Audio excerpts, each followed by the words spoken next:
Welcome to another episode of Transcending the Rabbit Hole. I'm Brandy Anderson, and I'm joined by my very good friends and co-host Annelise and Parker Bess.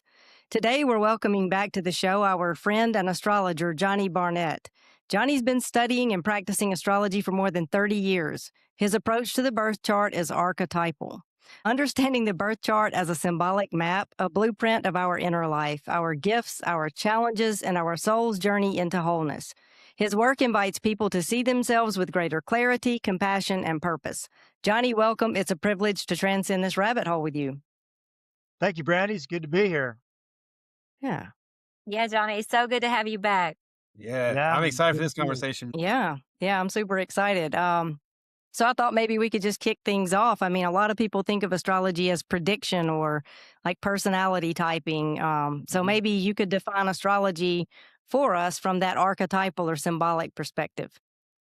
Yeah. So a little over 120 years ago, a fellow was born who moved astrology out of the realm of prediction and put it into the realm of self-actualization, self-realization, stepping into yourself, allowing astrology to help you understand and become who you're meant to be.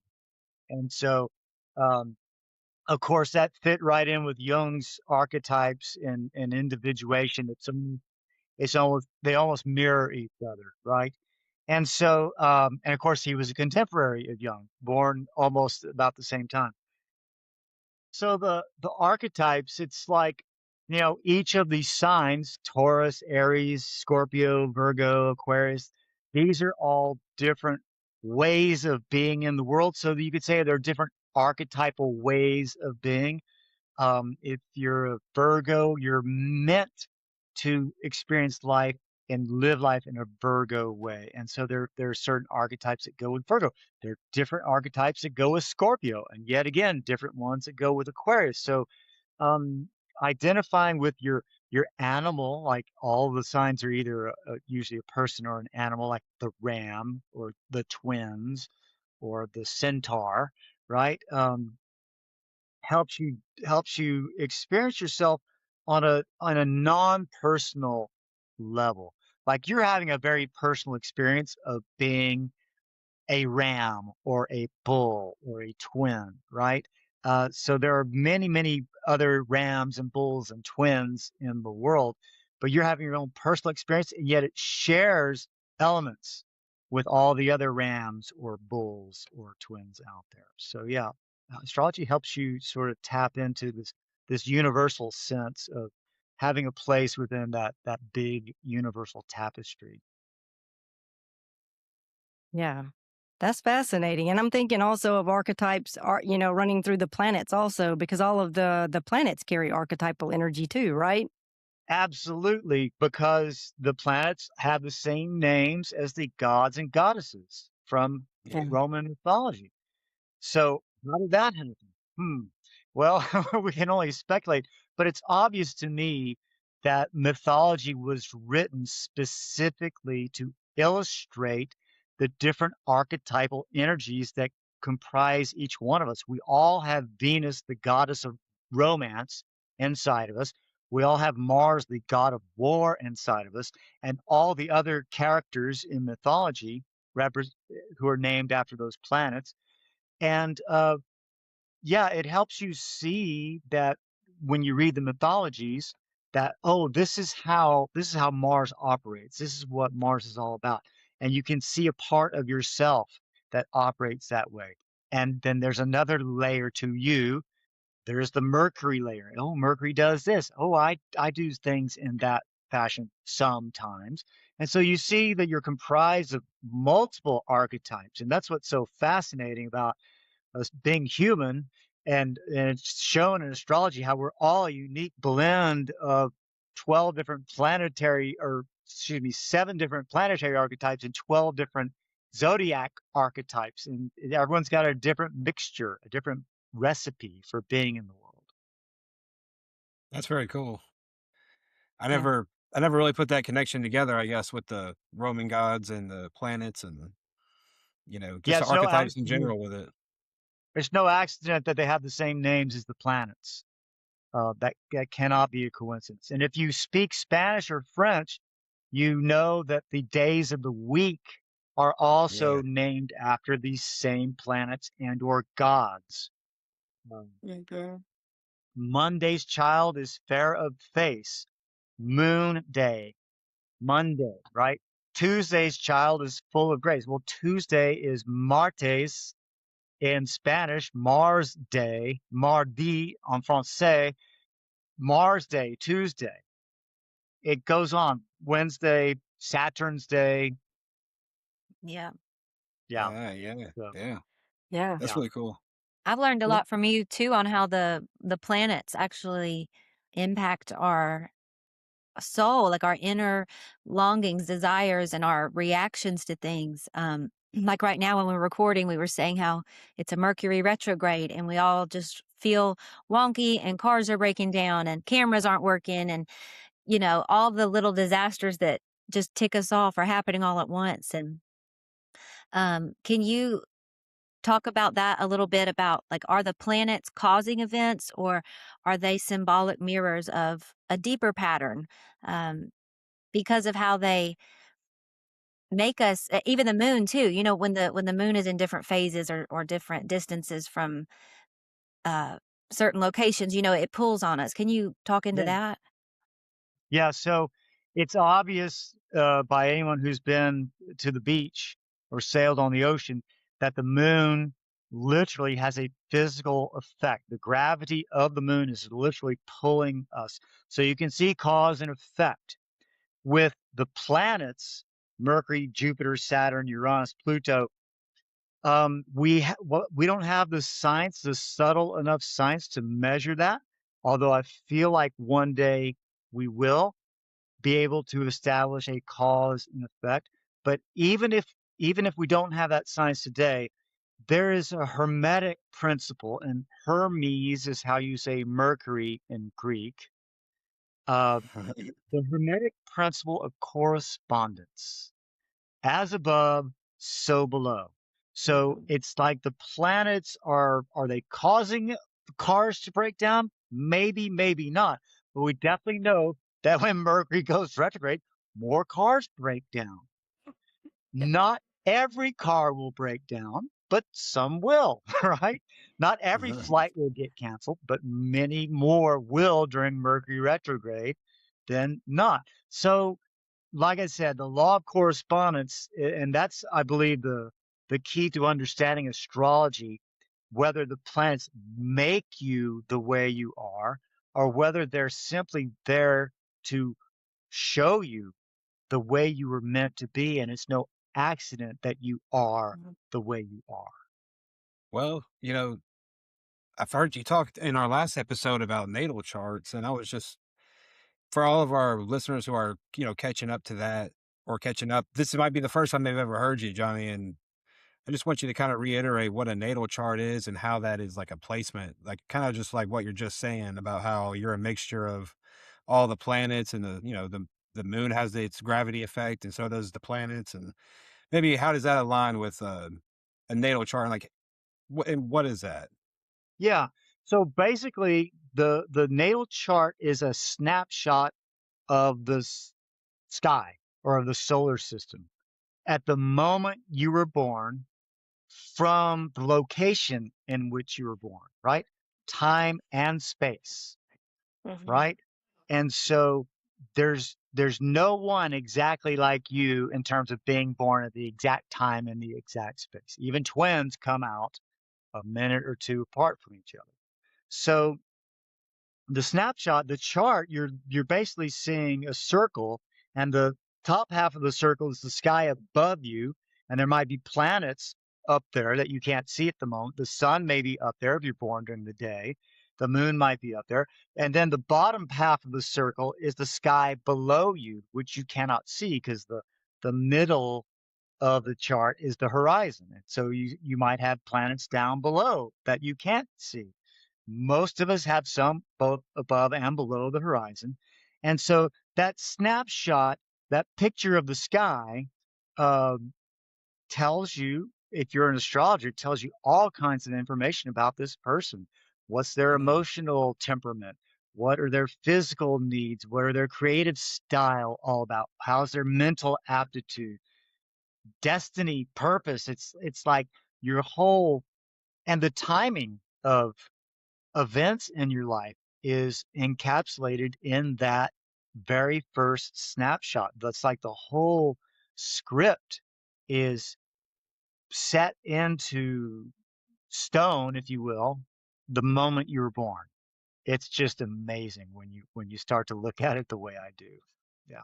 Yeah, it's Well, awesome. I mean, you were describing that to me and Annalise a couple months ago, and you did a natal chart for me and her, but for me, and you were telling me just all the things that have actually happened in my life, and things that are even, you know, I'm starting to see that happen in my life as well. And that's like you were saying, it's not like a prediction or fortune telling or whatever. It's just it's my natal chart. It's like what was set, from the time I was born in the sky, right? Like as above, so below, like you were saying. Right. And if you're religious, you would say that God made you a certain way. Mhm. And the birth chart is basically the blueprint of your life. It's like Right.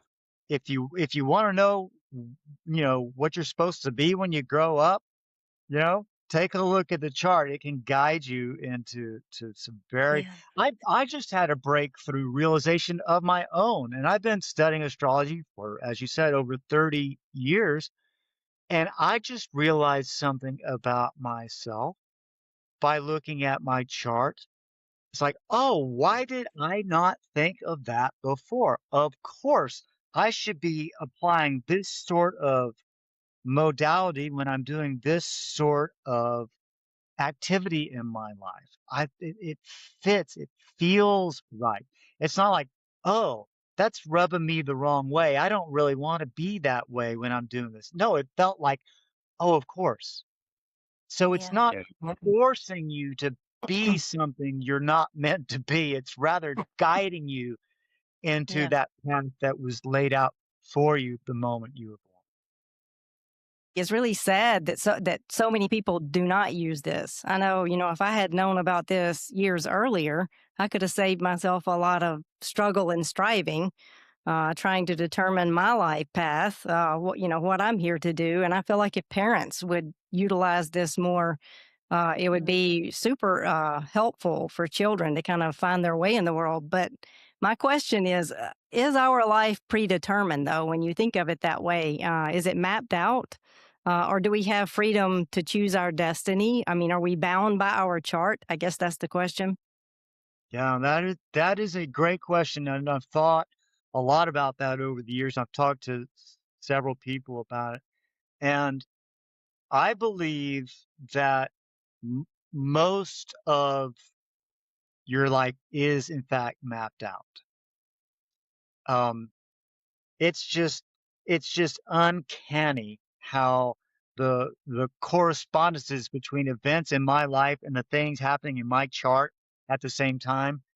It just is. And I look back in the past years ago when I didn't even know anything about astrology, you know. I'll have Yeah. people, and then I'll have clients call me up. Like, wow, you told me I was going to meet someone in June, and by God, I'm engaged and moving to Colorado now. I was like, that happened. Yeah. That literally happened last month. Yeah. Oh, So, cool. yeah, it's really wild. I do believe in free will as a human being and an American, a Westerner. Um, I believe in free will, but most people don't. Yeah. Yeah. I uh, think free will is a contradiction in terms. There's freedom and there's will, but there's no such thing as free will because the will is conditioned. And that's what we see in our charts, right? It's the karma, it's the conditioning. And it's kind of, I think, there's freedom, but only to a certain point. We are bound by the blueprint of I, our soul. So it's kind of a I both think and maybe.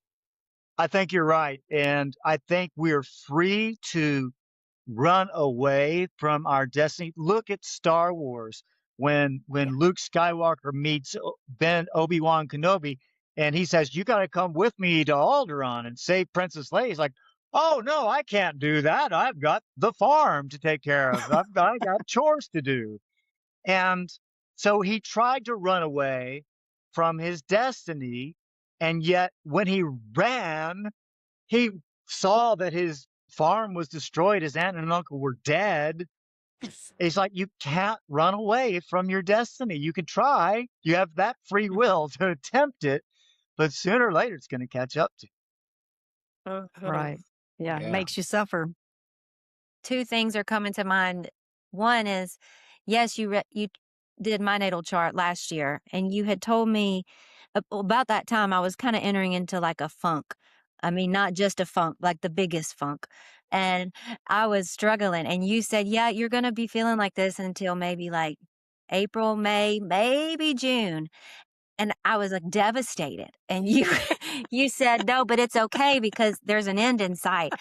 Like, it's going to be really, really bad until then. But then you said you'll never feel that way again. This is the only time in your lifetime that the planets cross over your chart in this way. So this is like the worst of it. And then it's up. And so that helped me cling to that very long season, which has recently lifted, just like you said, like the planetary pressures came off and I had all these inner transformations, just like you said. And I don't think you were telling me the future. I think obviously you were looking at my chart and it shows like where my life is going to expand and have challenges. And it's all for purpose, though, is what gave me a lot of comfort. And it's not forever. And it can't be forever when you go through hard times, you said, because the planets keep moving. But the other thing that comes to mind is, Brandy, you mentioned doing natal charts for children, like if you're a parent. And Johnny, you just briefly looked into our kids' natal charts, and Brandy, you did a little more digging too. And what came back told us about our younger son, who has a pretty significant speech, some pretty significant speech issues at the moment that he works through, and a lot of emotions, big emotions. And his chart came back and it said, like, because of where he's positioned in the planets and all that, his main I guess hurdle or challenge in this life is going to be communication. It's going to be overcoming an inability to express his amazing thoughts. And that gave me so much comfort to see there's nothing wrong with my child. This is how God made him. His challenge this lifetime is to overcome communication barriers and express his amazing mind. And that's not an accident and that's not a defect. That's how he was made. And look, even the stars say so. And then you had said too that he would be kind of fiery and have this like anger outburst, sometimes have an attitude. At the time, he didn't because he was like 3. Now, oh my gosh, we're like, we look at him, we're like, the stars told us he would be this way. And look, he's like, he'll do this, go, get real mad at people, and express his anger that way. And all that to say, just this, I'm seeing how his star chart is unfolding as he unfolds. And it's just miraculous, but also very comforting that even his challenges, everyone's challenges, are literally written in the stars. Yeah. Yeah. We all have something to overcome, and some have seemingly more difficult issues than others. But we don't know why. We would say karmically, or you could say there was a soul contract, or maybe this soul decided it needed to learn these issues. We don't know. We speculate, but that's what most people want to believe, is that there is purpose and reason. It's not random. You're not being punished. Everyone's got a different row to hoe, so to speak, in this lifetime. And that's a much more empowering way to live your life than say, "Oh, God hates me. He made me this way." You can feel that Yeah. way if you want, but it ain't going to help you. Right. Or to think that the struggle is just random chaos, and has no purpose in it. When you see that it's literally baked into your chart, even though it's awful maybe to navigate it, there's a sense of purpose in it. And so you go through it differently, like you said, in a more empowered way. And I think that's important. I think that's how people drop into despair and lose hope in this world. They see no purpose in the pain, and life is full of pain, and more so for some people than others. And so, yeah, I think astrology is probably one of the most helpful tools for people to navigate life in general, but especially if you're doing any kind of like inner work or shadow work, or if you're into anything like that. So I guess that would be my next question. How might someone use astrology to do their shadow work and to find more inner peace? Yeah. So, um, in terms of your child, Annelise, you see those challenges in the chart, and you realize that that's going to be a main issue. And other people see other things in their chart, and they say, "Oh, I've got this issue, and she's got this other issue." You use the chart to identify those challenges, which and some of them are more karmically um, conditioned than others. But either way, whether you believe in karma or not, you see the challenges in the chart. And it's Mhm. like, this is the hand you were dealt. You've got these cards to play with. And so you just basically decide you're going to get on with it and Yeah. accept that these challenges aren't going to go away. And at that point, you flip the script and now you're like, okay, what can I do about it? How can I creatively come up with a way to address this issue? Let me try this. Let me try that. Let me read a book. Let me attend a workshop. Let me get a reading. Let me talk to my friends and get feedback. There's multiple ways you can be creative about dealing with the issues in life. And so, yeah, it could be an invitation to go deeper. That's if nothing else, this world needs our culture at least desperately needs people to go deeper into their own Mhm. stuff, and Yeah, yeah. astrology is a great entree into that world. I totally agree. Johnny, when you're talking about karma, for our listeners, what would you describe as karma? Like, what's your definition of karma? Well, you have to reap what you sow, right? So if you plant thorn bushes, you're going to get thorns, right? If you plant wildflowers, you're going to get wildflowers. If you plant acorns, you're going to get an oak tree. So it's basically whatever energy you're putting into the world is going to eventually come back at you. Yeah. Okay. Yeah. So with Yeah. this, is karma also everything you've accumulated from past lifetimes, whether people believe in that or not? I mean, it sticks with you, right? It seems to, like I said, we Yeah. don't have any definitive person who's aware, but this is the wisdom that's been handed down, especially through India, through the Indian Hindu tradition, and it does seem to make sense because sometimes bad things happen to you that you don't feel like you deserved. It's like, Yeah. where Yeah. did that come? And sometimes good things happen to you too that you don't feel like you did anything to earn. So we have to remember there's good karma as well as Yeah. bad karma, not just all damn. Sometimes it's like, Yeah. wow, great, fantastic. That's Yes. right. Yeah. I love those seasons when you can look around and be like, I must have done some good things lately because these are a lot of blessings. Not not that it always works that perfectly, but I know Right. what you mean. Well, you look at The Sound of Music, and it's a terrible sentiment, but she sings that song. Somewhere in my wicked childhood, I must have done something good. Yes. Yeah. I'm thinking about Saturn because Saturn is often described as the devil or the lord of karma. And I'm actually reading a book right now. It's called, well, here it is. It's called Saturn. Let me see. Can you see it? Yeah, Yes. I knew it was an old devil. Yeah. Yeah. Yeah. So, yeah, maybe tell us how can we understand and work with Saturn energy? Like what is it really trying to accomplish in our lives? Yeah, that's a great question because Saturn gets a bad rap from younger people, especially in the 60s and 70s because Saturn represents limitation. and karma and constriction, and you want to be a free child, a hippie child, and do whatever you want to do. Yeah, that's great. But Saturn helps you reel it in and focus and get solid. And if you want to, like, do you want to have a family? Well, you got to show up every day for those kids, right? You can't just decide, you know what? I don't want to do this anymore. It's like, no, Saturn makes you show up every day. And some days you get tired of it and you push through. And in pushing through the resistance, right, you gain strength and you become strong and you become solid and you become dependable. And that's what Saturn's goal is, to make you someone with substance. I love that.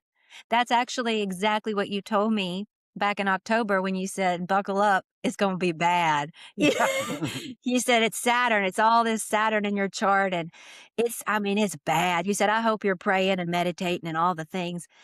You knew, but I'd say it did just that. Like it was a time of like refining and having to face things I don't want to face. But if I do, I could become a more whole person.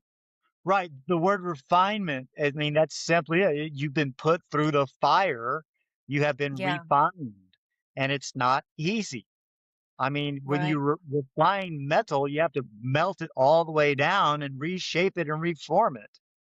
And then sometimes if you're blacksmith, you pound it with a hammer, bam, bam, bam, to get it into the shape you want. It's like, but when it's done, it's like, wow, I've got this beautiful tool or this beautiful sword or this beautiful rifle barrel or this whatever you're making out of steel, So like every planet, every one of these planets is really working for our highest good in their impact on us, even when it's challenging, is what it sounds like.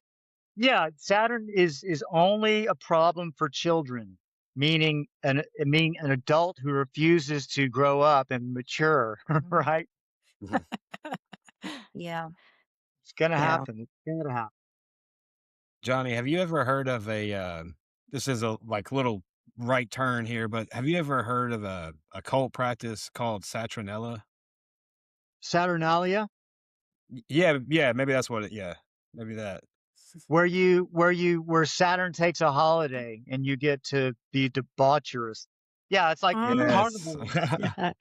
Carnival is the same idea. It's just a different time of year, but Saturnalia was like everyone who's like a priest or a nobleman is everyone's brought down to the same level, and it's just it's crazy.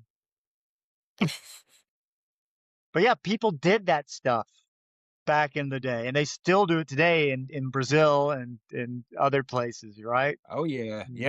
There's a couple of just occult groups, like you're saying, in different countries, but there's like, people in America that occult wise that still practice all that, just in a debauchery form, like you're saying.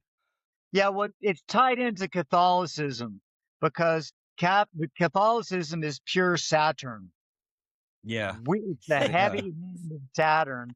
We have rules, we have regulations, we have things you must do, and you have to listen to the priests who tell you what to do. And so you have this complete boomerang effect. It's called Mardi Gras in February, right? Because the day after Mardi Gras is Ash Wednesday and the start of Lent, when you have to deprive yourself of things for 40 days. It's like, so we're going to blow it out before we have to do all this Saturn stuff. It's like, you ever heard that saying moderation is the key? Yeah. Not if you're Catholic, not if you're a Christian. It's like you got these extremes. It's like, I'm going to pretend I'm not a Catholic Christian now for 24 hours because I'm going to be a really good Catholic Christian for the next 40 days. Yeah. During my time in the Episcopal Church on Fat Tuesday, they served pancakes and mimosas at the church to get ready. Yeah. For Ash Wednesday. Yeah. Dang. Yeah. What I know there are different um styles or types of astrology. I've heard of Vedic. Can you speak into what kind you utilize or what types there are and how they're different? Yeah, Vedic is really good if you want someone to predict every detail of your life. It Okay. is extremely accurate. I personally don't want to know. I Yeah. want to live my life in a state of expectancy. But if you don't Yeah. feel that way, go get a Vedic reading. They'll tell you exactly how many kids you're going to have and when you'll die, Wow. what you'll die of, when you'll Oh, gain a wow. job, when you lose a job. So, Western astrology is what I practice, and it was very used for prediction for many centuries. But like I said, when Dane Rudger, this fellow who was born over 120 years ago, when Dane Rudger came along and moved astrology into the field of individuation and self-realization, um, that's the style that I embrace.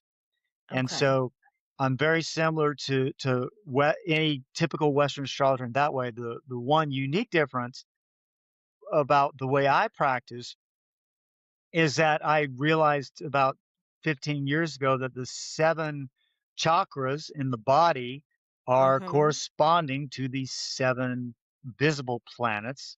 And when we say planets, we're talking Sun, Moon, Mercury, Venus, Mars, Jupiter, Saturn.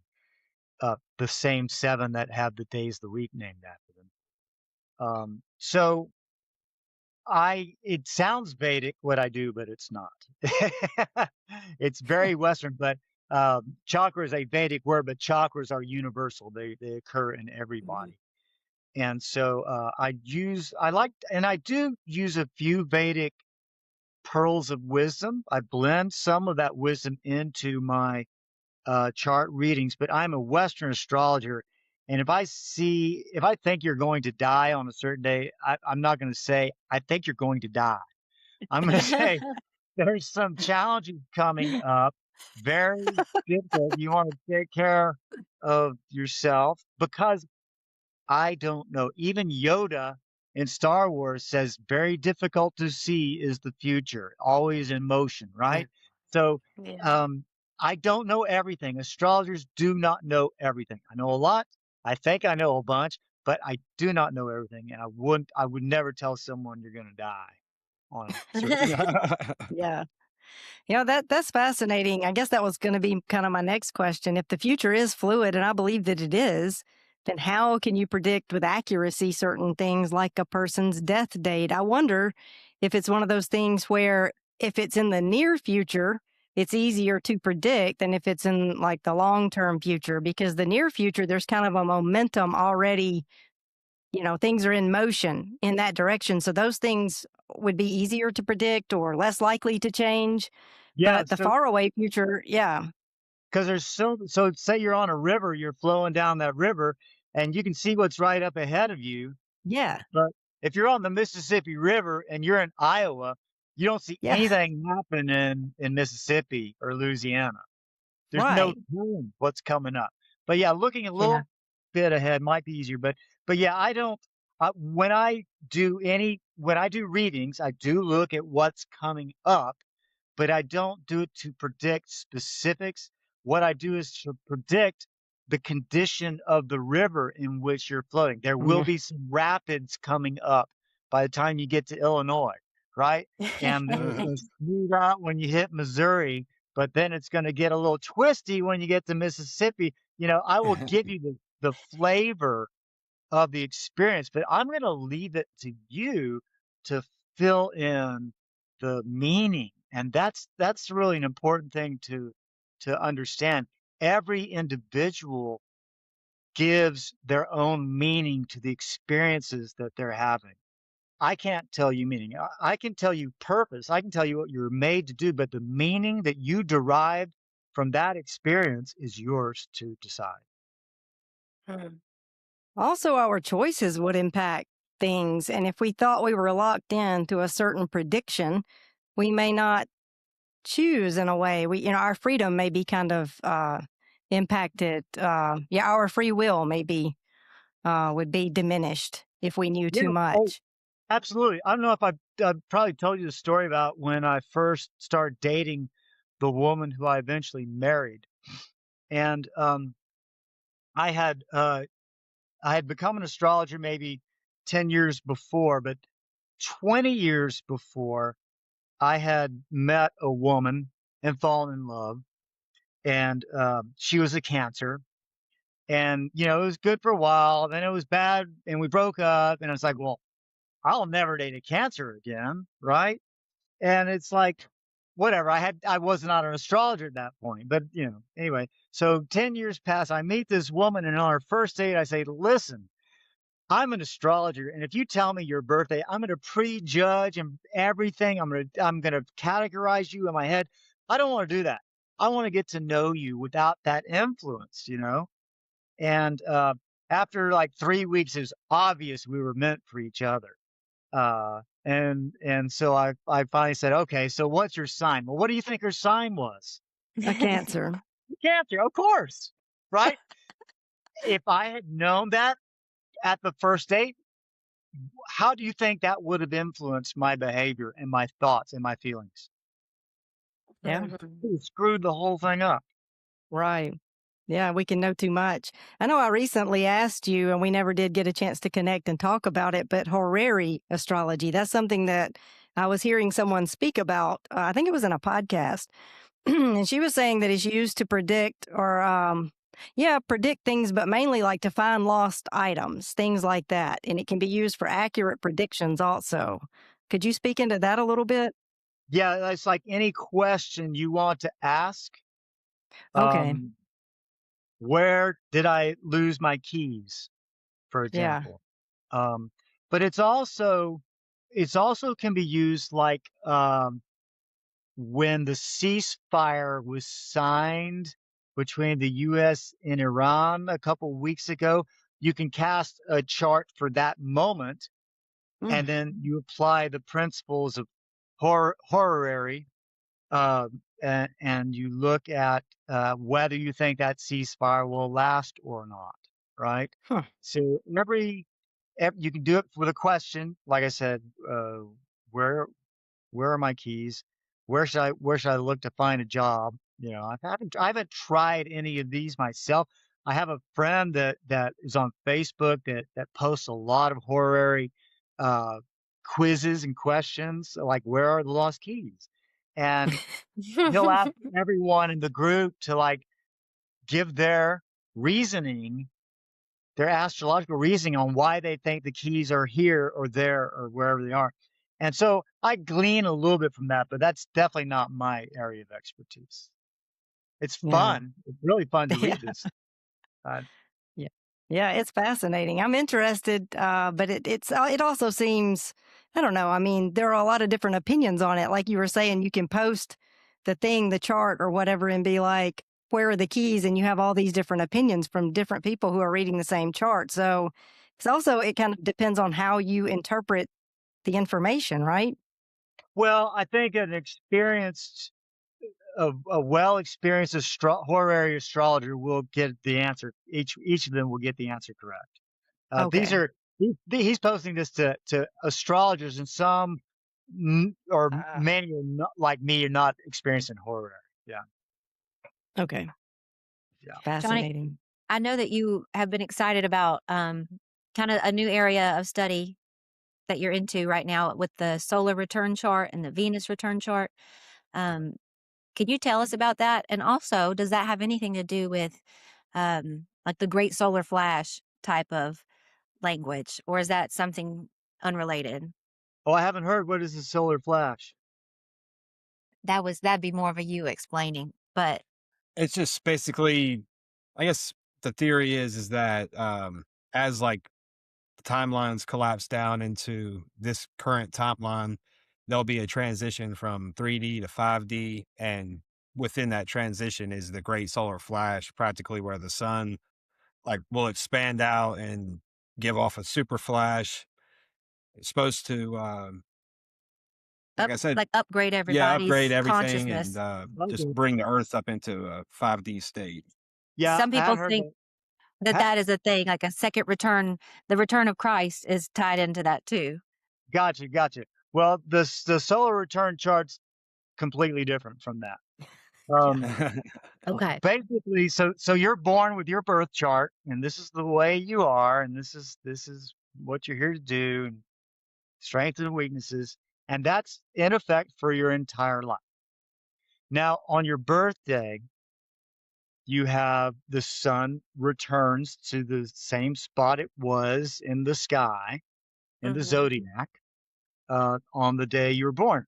And so at that precise moment, when it's exactly right at that exact spot, you have like you get zapped like a solar flash, I guess, with a new burst of solar energy, and that that moment has its own chart. And so it's like an overlay on top of your birth chart that only lasts for 1 year. Mm. And so you can look and see some things that will be going on in your year coming up. Now, you can see some things in your birth chart, right, that are coming up in this year, but the solar return chart is just an added layer of events and or information for you to play with. Yeah. That's cool. Oh. That is really cool. Yeah. So And more of so a like specific this year type of yeah, snapshot. specific just to this year. Now, I've been experimenting and studying the same effect with the planet Venus, because Venus is all about romance and creativity, and so I'm thinking to myself, well, why wouldn't it be the same for Venus or Mars or Jupiter or any other planet, right? And Venus is pretty easy to track because it happens every year, right? Saturn's every 29 years, Jupiter every 12 years. It's kind of abstract, but but valid. But Venus is like you can see stuff happening like every month, and so I've been tracking that um, now for a couple of years and looking back over the last 25 years of my life how to see how things have played out, and it matches that chart. And so the what when I say it matches that chart, it's like some charts are more challenging than others, right? And the challenging charts have corresponded with challenging years that I had with that cancer woman I told you that I married, right? And the and the more positively aligned Venus return charts also correspond with the more positively experienced years I had with that cancer woman, right?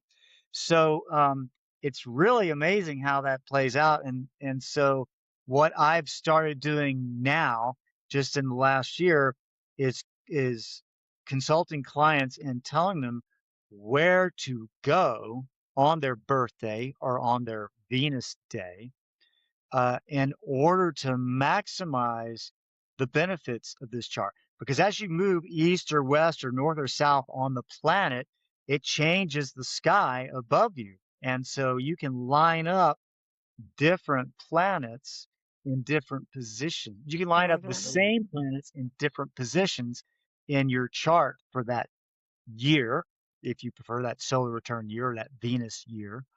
And and you can kind of play you can kind of program the matrix is basically what you're Yeah. doing when Yeah, yeah, you back engineered astrology. I did.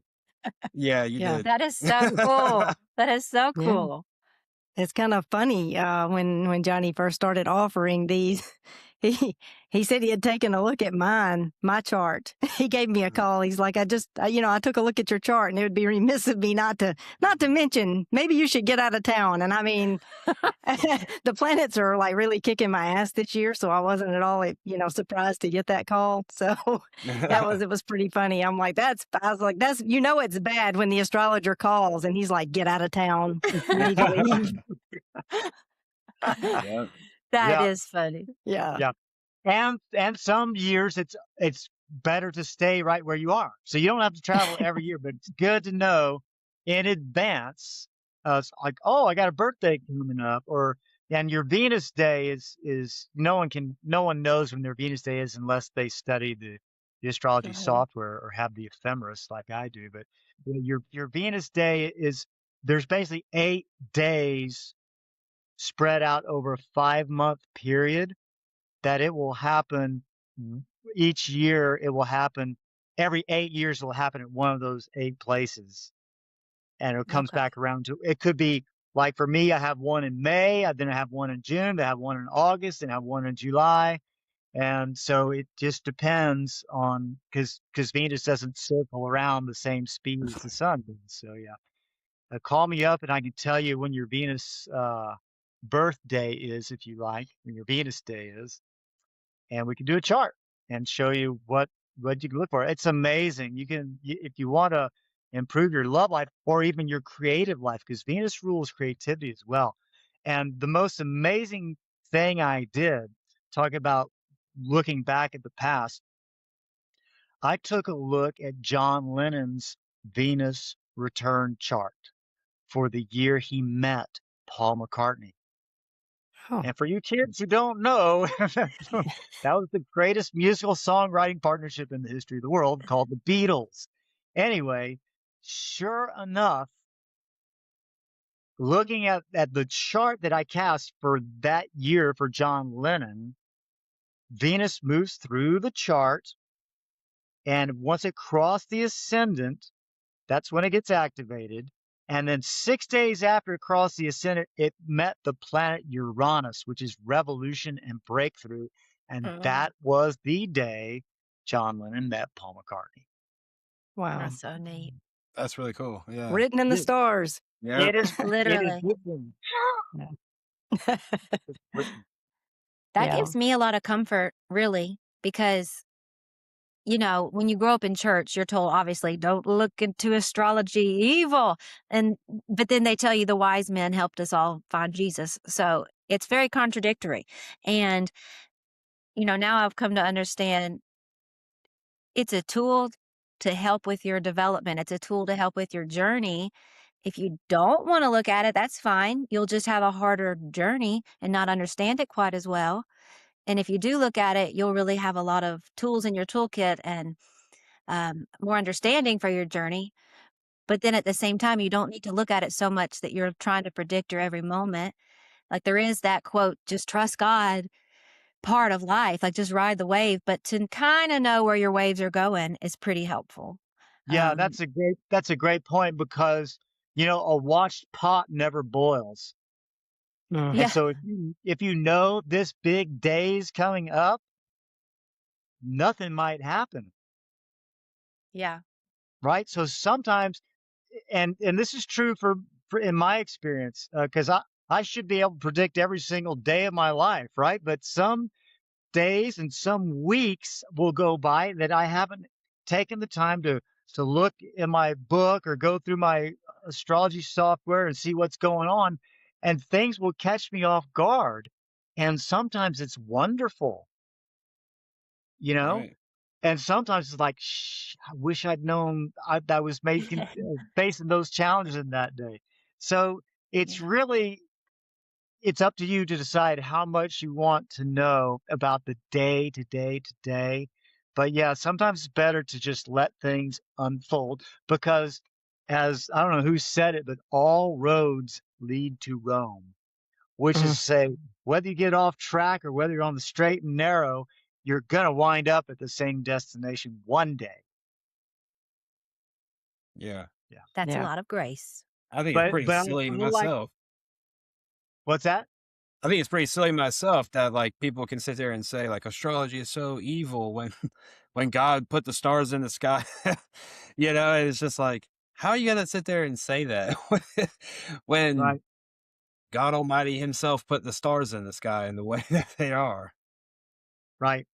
Well, and I think we talked about this in another episode, but when you look at the 3 wise men, who of course were astrologers, they call them the wise men because the church doesn't allow you to believe in astrology. So Yeah, right.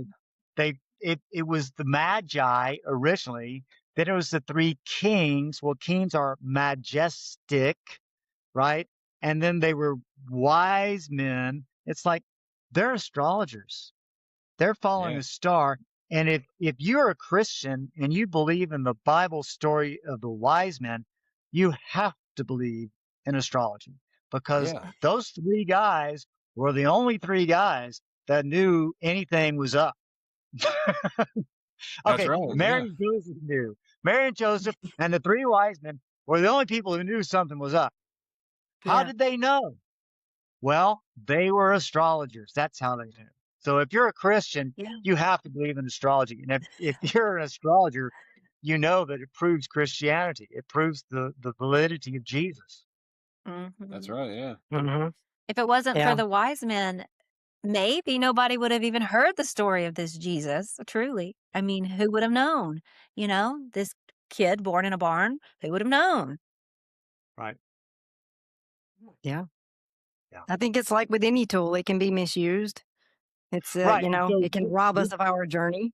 Yeah. So yeah, if you're consulting the stars every day for every single decision, you're in bad shape. Yeah. You're better off letting things unfold naturally. Not asking on that first date, "What's your sign?" is an example of it, right? Yeah. Yeah. Totally.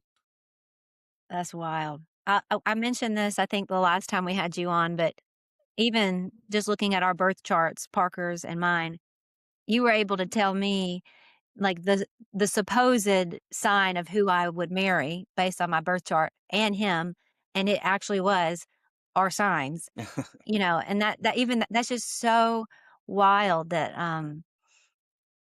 how specific. Like you're so on purpose that it's designed down to your core and it says so in the stars.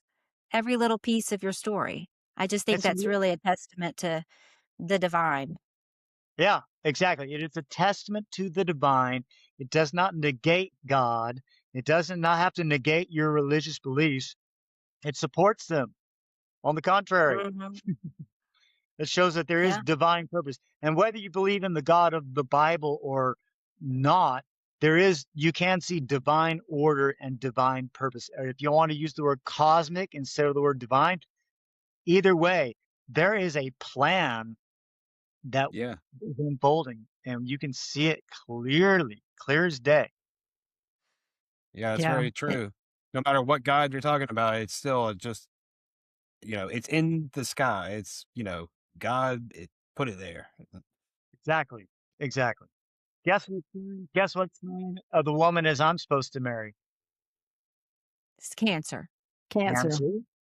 Oh, How As do a that's you fun, wild. determine that? What are you not looking at to see which sign you're okay. supposed to marry? Yeah.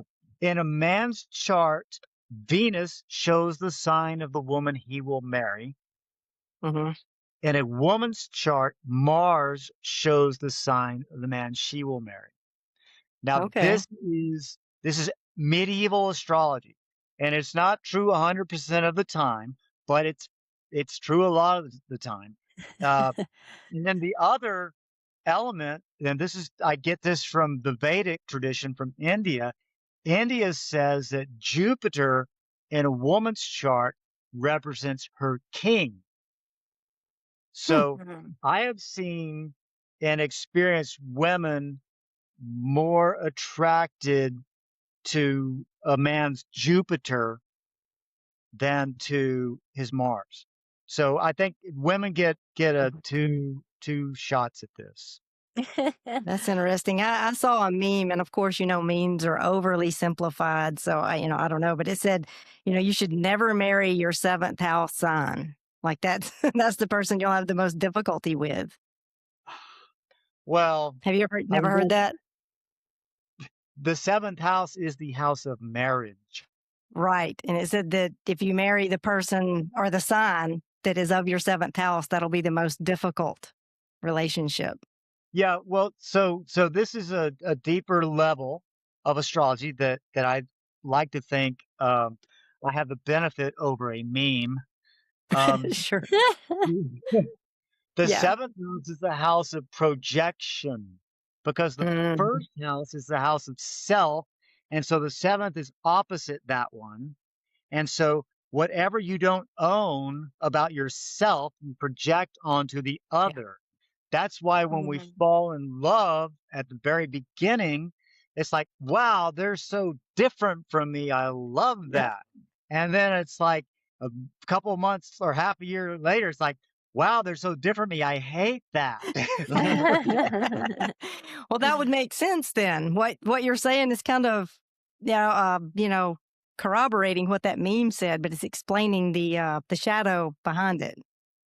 Context is Yeah. everything. And with a meme, there is no context. Therefore, there's no meaning. It's Right. you get meaning instead of meaning, right? That's the I love it. problem with the world.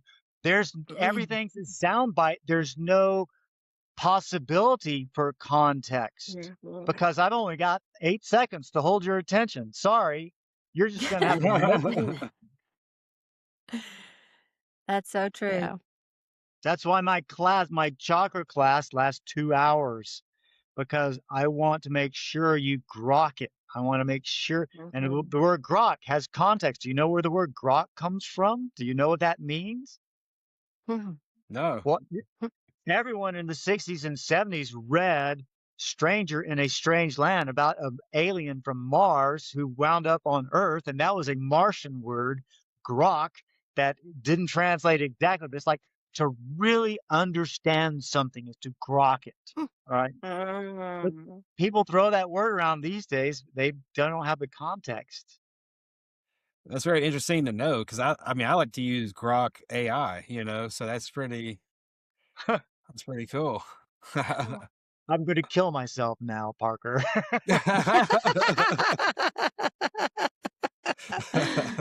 Oh.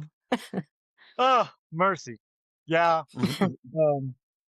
Yeah, look for context before you even begin to derive meaning. Yeah. Mm, That's There is sage no advice. yeah, there's no context with AI, there's no context with memes, there's no context.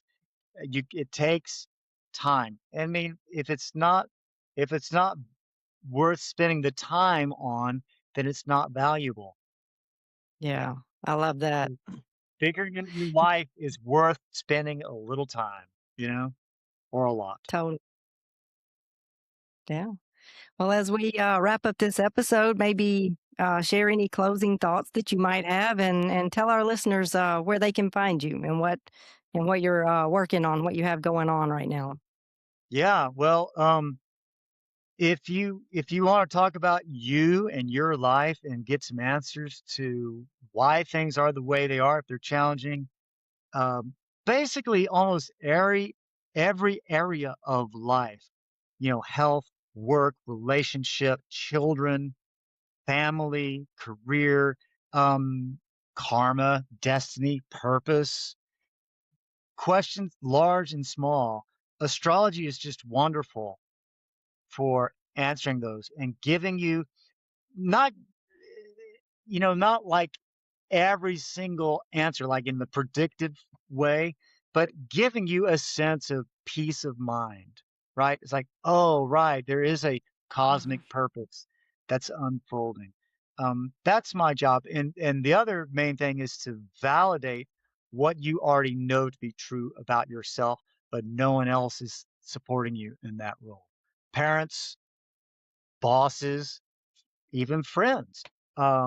You may not be you may not be getting the support you need to become the engineer or the artist or the brain surgeon or the astronaut or the housewife that you are meant to be. It does. We don't all have to be glamorous.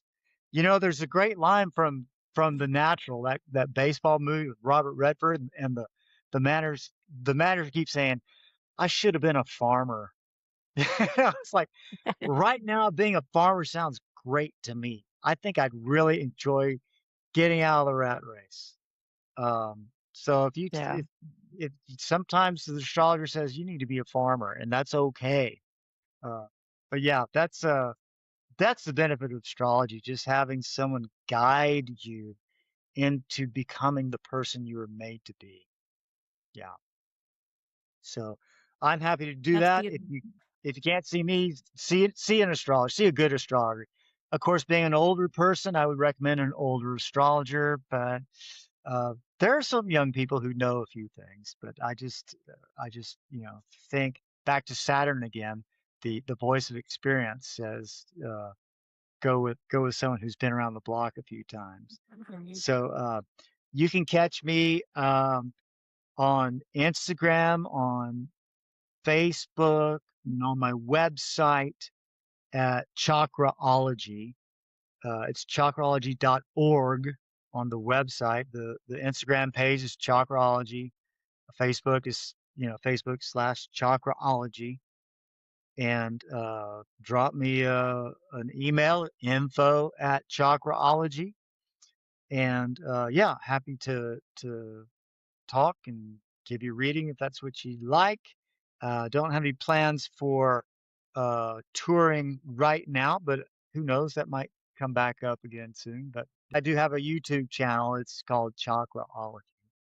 And so, yeah, Okay.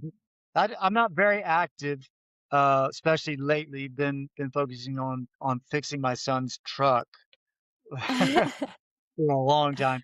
But yeah, there's some content from the past, and I think some good stuff. There's good stuff on the Three Wise Men, and there's some stuff on Pythagoras and music and Fibonacci and Hmm. sacred geometry. I got it's all tied into astrology. So you can do so much with Very astrology. cool. Yeah. Yeah. Thank you. I'll drop all of those links in the show notes for anyone who wants to connect with you. Yeah. Thank you, Brandy. Yeah. Well, thank you, Johnny. This has been a wonderful Yeah. thank you. conversation. I really appreciate you being with us today. Yeah, Yeah. it's been so much fun. Glad to see all y'all again. Yeah, Yeah. absolutely. Thank you. Yeah. And thank you all for transcending this rabbit hole with us. As always, cosmic blessings and peace.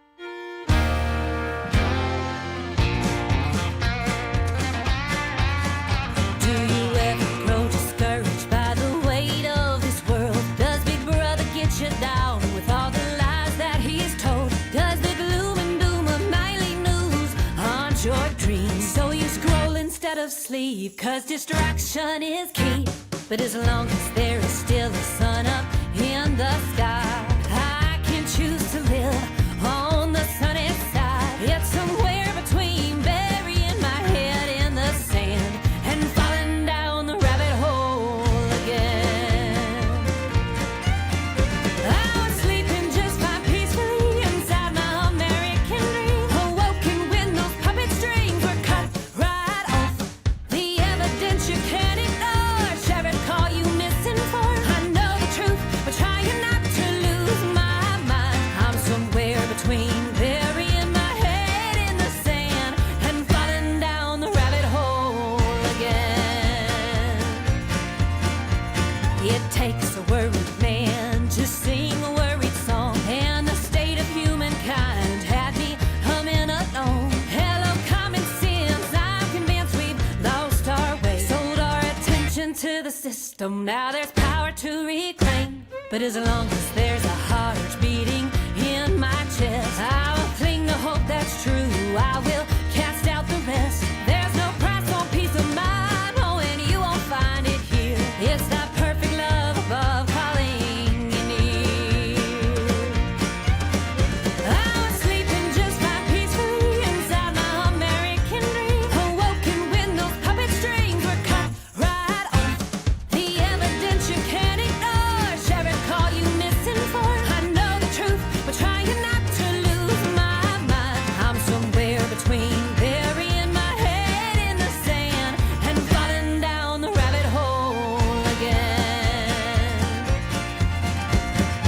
Keep on the sunny side, always on the sunny side. Keep on the sunny side.